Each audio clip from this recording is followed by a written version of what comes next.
A good friend once said to me, being a good black man is to die young trying to make others happy just to get a good eulogy.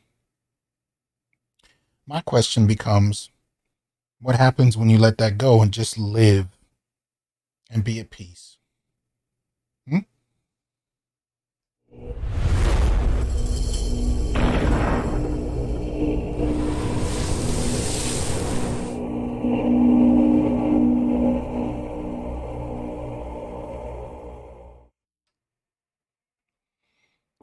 What's good, y'all? Welcome back to the Onyx Report Daily News. This one is not so much a news recording, just an observation. I was thinking about male relationship, emotional labor. Been talking about this for the last couple of weeks, and it really has to do with what men do in relationships to cover women emotionally, to anchor them, to support them, but often with no fanfare, no acknowledgement. For the most part, it tends to go ignored. And yet, it is a required feature in men that is heavily graded and yet not taught. Men are just expected to know how to do it. And if they do it poorly, they're punished. If they do it well, it's not acknowledged at all, especially in, mainstream conversation. But I was thinking about this the other day, and I realized that the protecting and provisioning that men are socially expected to provide in relationships in exchange for nurturing and support, and of course reproduction, so on and so forth. The protecting and provisioning is attached to our male relationship emotional labor. In other words, what is expected of us as men to protect and provide is what provides her emotional security. And what that it tends to mean is the material as well as the psychological and emotional are all tied together. You can be the greatest lover, the best listener, all of that, the best advisor. But if you're not providing materially to whatever her definition of security requires, you are now not only considered dropping the ball materially, you're also dropping the ball in regard to her emotional security. In other words, by not providing an adequate amount of material resources as well as an adequate amount of protection, you are not providing the adequate amount of emotional labor. The material is tied to the emotional. So it's not just the listening, the discussing, the sacrificing, the going without for her benefit. Those are all intangibles that definitely directly relate to her emotional security and thus grade your emotional labor quotient. But the material needs not being provided, she translates as an emotional need. And the degree to which you fail to reach it is marked against you. It's important that you know that in these relationships because you're graded, as I said. And often men will get an F or a D and not know why. You might find yourself in years of counseling trying to figure out why you're being treated the way you are. Here's the thing that I think, might help to kind of translate the concept. Your emotional work is as much material as it is emotional. And it needs to be constant in her mind. Her emotional labor for you, it's occasional, inconsistent, conditional, based on mood, based on whether or not you've sacrificed enough, changes with the wind, or they don't provide it at all. This is the dynamic at play. And this is why I had Brother Sarah on my show last week when we talked about this, and he added in regard to the expectation that men provide emotional labor. What he added to that discussion is it's not your responsibility to manage her emotions. That's the social discourse. That's the social expectation of men. Adults are to manage their own emotional stability. We can seek each other out for resources. We can make particular sacrifices for one another out of love. But the idea that you are supposed to carry her emotional stability indefinitely while she provides really nothing. I mean, in essence, they're really, kind of, for the most part, there are three dominant responses women will give in regard to emotional labor in a relationship. You have the kind of woman that believes that it's your job to hold the weight of it at all times. And as I said, her reciprocating is conditional upon her mood. You have, well, actually, there's four. So that's the first. The other one you have is the one who believes that her emotional contribution is to kick you in the ass, right? To inspire you through dominating you, through yelling at you, through kicking you. And then she'll take pride in it, thump her chest, especially talking to her girls about what she had to do to get you in check. But when it comes to anything tender, she doesn't know how to do that. And if anything, she doesn't value it, because it's really not about helping you. It's about dominating you. It's just packaged in the guise of helping you. So the kind that actually seeks to, dominate you, kick your ass or whatever, and that's supposed to uplift you, that's not emotional labor. It's not. It's really just her enjoying being dominant over you. So make sure you know the difference between that. The third one is that she doesn't believe she has to do anything at all. And any minor thing she does do, she thinks is a gift in regard to what you should be grateful for the rest of the relationship. She might remind you of something she did 10 years ago. And somehow that's supposed to be enough, but you are required to carry the weight of her emotional needs daily. No reciprocation.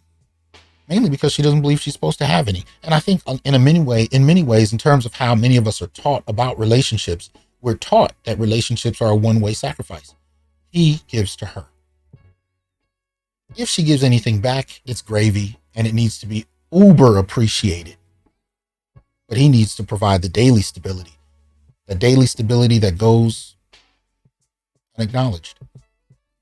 The last of which is the most rare, is the woman that actually understands that it is reciprocation. It is mutual, if none at all. Again, this is not a requirement. This is something men have given, often with no thanks, and have every bit of right to withdraw if they so choose. But if they choose to give it, if you can actually find somebody who's willing to reciprocate it and understands the value of what you have given, and on not a tit for tat basis, but on a regular basis, reinforces what you've given with emotional labor in regard to what you need, what actually uplifts you. And this is often the kind of person that instills faith in you through inspiration, not through brutality, not through attempts at dominance, not at ridicule, attempts to dismiss, emasculate, tear down, argue, compete. None of that. She inspires you through inspiration. She uplifts you through faith in you and what your highest capacity is. No shaming, but support. Now that's rare. That's very rare. But that kind of frames the four dominant ways that I've heard from men, how they've been regarded in relation to what women actually reciprocate with, whether it's a belief in abusing a man, a belief that he doesn't deserve anything, a belief that whatever she gives is just, whatever you deserve, or if she actually uplifts. And you have to be careful of the first three, obviously. But at the end of the day, I think what I really wanted to say in today's kind of little, short stream is just that we underestimate in many ways what's required of men. We severely underestimate the daily toll of what's required. And when a man burns out, we severely underestimate why. It's kind of like if you fill your car with fuel and you know normally how long that car can go with the amount of fuel you put in it, but you're going to triple the workload on that car and then get mad when it doesn't go as far or it doesn't seem to last as long. Because really, it's not really about, whether or not it lasts long. It's about actually adequately tallying how much effort, how much work you are requiring of it. I don't mean to reduce men to cars, but it is like that. The man reaches his limit. We seldom talk about why. We seldom talk about what taxed him to that limit. Instead, what we hear is the fact that he stopped or the fact that he hit that limit. And then from there, his weakness is what's focused on, not how much he actually extended for others or died trying to extend. At the end of the day, This is a bit of an esoteric concept, but at the end of the day, it really is important that we pay attention to it, because these things have a translation for men too.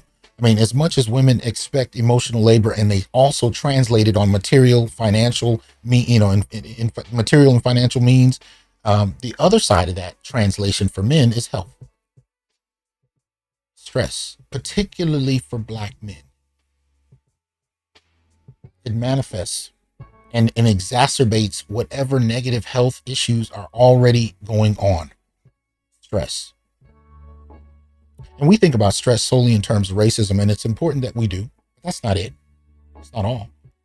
The sacrifices that men are socially expected to make, with no regard for the weight of those sacrifices, tend to send Black men to early graves. There's no data on this stream, not today. This is just from the heart. Something moved me, because I think there's at least one person out there that needs to hear this. The weight of what you are expected to sacrifice versus how much you got in the tank, and whether or not anybody really cares. It's important that we actually really have a realistic sense of who around us cares. And you might have to purge your relationships of those that don't. Because at the end of the day, they'll just keep taking until you have nothing in the tank, and then blame you for failing. And yet they've provided no reciprocation, nothing of substance, just ridicule, emasculation, dismissal, shaming, deflecting, blaming, but not really filling your tank. So fellas, I apologize if this is a little abstract, but I really wanted to get that across, because I'm tired of seeing brothers sacrifice and damn near kill themselves just to have a good eulogy. The hell is it worth? You're dead. You might as well live well. And I pray you do. Peace.